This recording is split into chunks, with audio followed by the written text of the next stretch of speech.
направи изложба на уникатни патики, нешто што до сега го нема направено никој кај нас, а најверојатно во скоро време нема да го направи.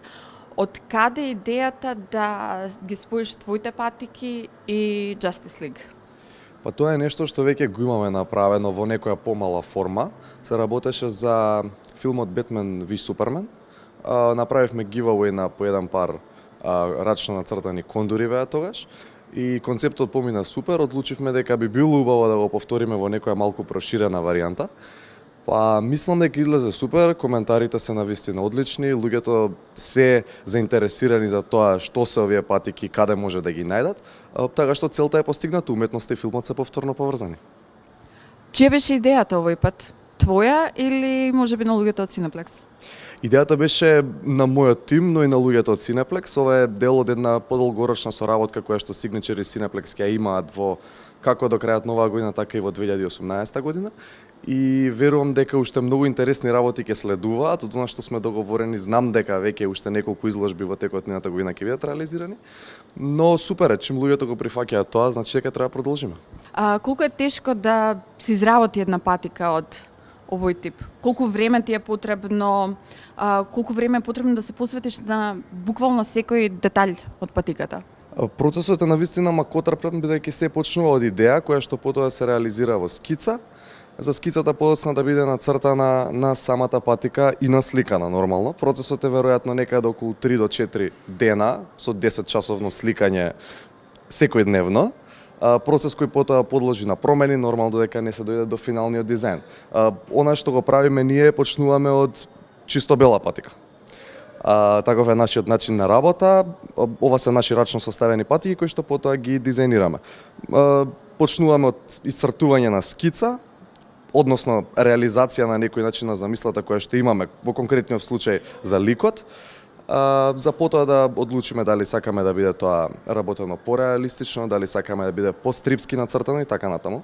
Во конкретниот случај, ова е Cyborg, релативно нов лик во DC Universe, кој што сега го представуваат за прв пат на големото платно и одлучивме да го земеме како инспирација самиот глумец, кој што го глуми овој карактер и да го представиме во некоја комик варијанта инспирирана од 90-тите години на DC Universe.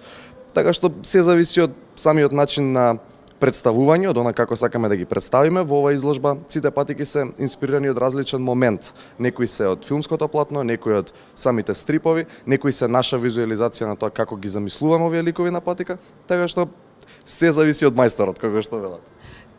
Бидејќи нацрта 6 различни патики овој пат, кој од ликовите ти беше најтежок за портретирање, кој го направи буквално за 5 минути? Иако се не ви рече најмалку 10 часа во прашање. Да, доаѓаме до најтешкиот, баш тука сме на лице место. Тоа беше веројатно Супермен, бидејќи самата филмска нарација не го представува, поготово во Justice League.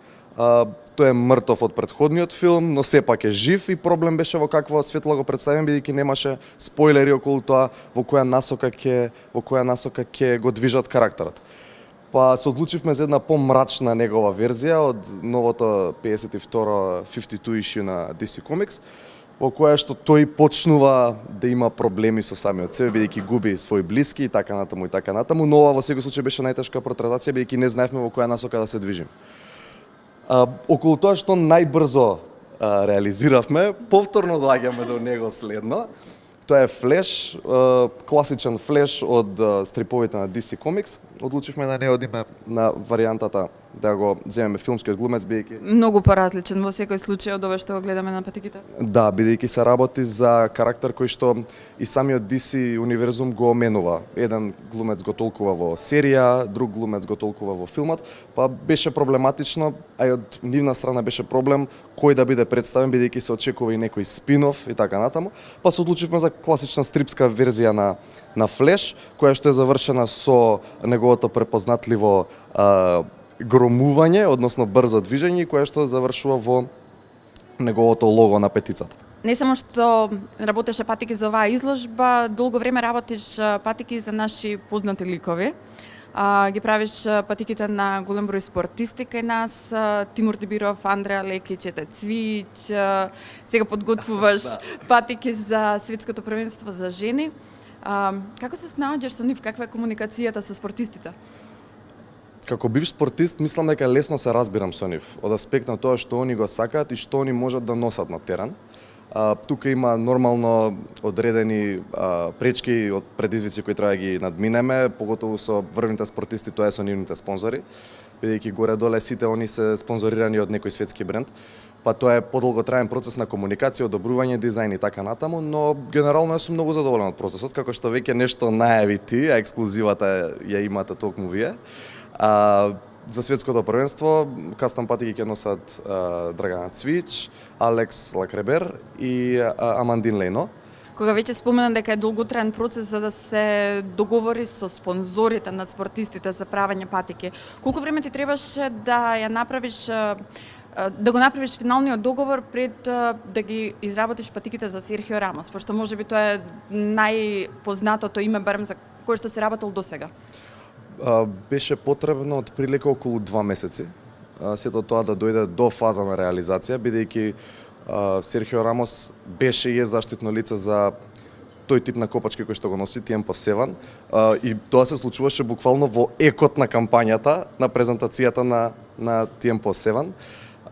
Процесот беше доста специфичен бидејќи беше ново барање за овој дел на Европа.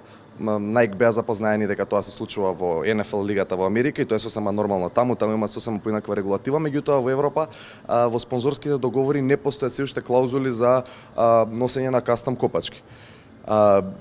Иако он одлучи да ги зачува како сувенир, тие беа комплетно одобрени од Nike, беа направени некаде околу 10 скици, мислам, за да дојдеме до финалното решение, за на крај да се реализираат во некои 3 дена константна работа од целиот тим.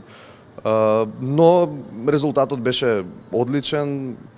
Се радувам што имавме можност да направиме таква работа. Он си замина од Скопје и со трофи и со копачки.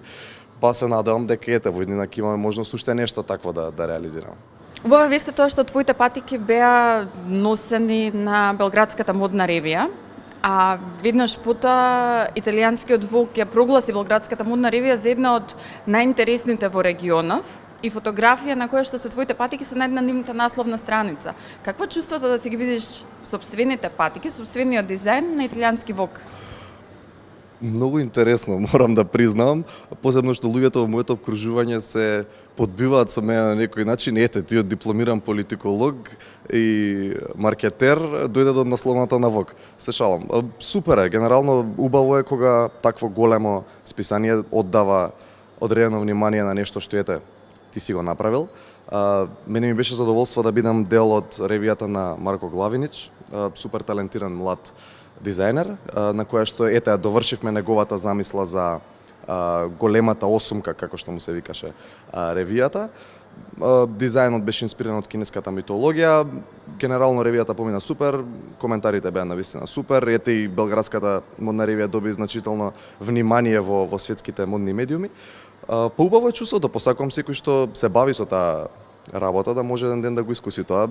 Јас верувам дека има многу македонски дизајнери кои што се способни за тоа, зошто не? Дали ова значи дека сега ќе се шириш кон Србија и кон Балканот, кон Европа? Па, генерално планот е тоа, да влегуваме во неколку концепт сторови во Белград, следи Загреб, одредени преговори со некои по концептуални продавници во Милано се во тек. Па очекувам дека 2018 ќе биде година кога ќе се интернационализира ова што го правиме. Па со Господа напред. Што е следно уникатно и препознатливо од Сатја? Па доста работи се спремаат. Ета стоиме пред една, можеме да ја најдеме ексклузивно изложбата која што ќе биде од сличен формат на овој што го видовме сега, а ќе биде за премиерата на Војна на звездите епизода 8. Се подготува нешто ново и баја ги радикално. Не би сакал да откривам повеќе, ќе дојдете ќе ја видите секако. Но тоа е нешто што е во брза иднина, после тоа следат уште неколку дизајни кои што ги подготвуваме за Европското првенство во ракомет за мажи, каде што интернационални познати спортисти со неколкократни освојувачи на медали ќе носат патики, што е навистина неверојатно за мене. И претпоставам немаш да не откриеш име? Не можам се уште, бидејќи дизајните не се одобрени од нивните спонзори, но се работи за луѓе кои што веројатно имаат повеќе медали од колку што јас сум видел во целиот мој живот. И навистина ми е чест и задоволство што имаме можност да соработуваме со нив. Мене беше големо задоволство што успеавме да ги покажеме твоите дизајни, твоите патики. Се надевам дека луѓето кои што не ја виделе оваа изложба ќе дојдат и ќе ја видат следната, ќе уживаат во тоа што го нудиш, бидејќи е навистина неверојатно. Благодарам на вниманието пред се, бидејќи ова е поддршка на сите оние кои што се бават со некаков тип на применета уметност. Ме радува што се отвараат видиците, што луѓето се заинтересирани да видат нешто вакво и се надам дека ќе продолжат да даваат поддршка пред се, бидејќи ова што го правам јас не би било возможно доколку не најде на позитивен одзив.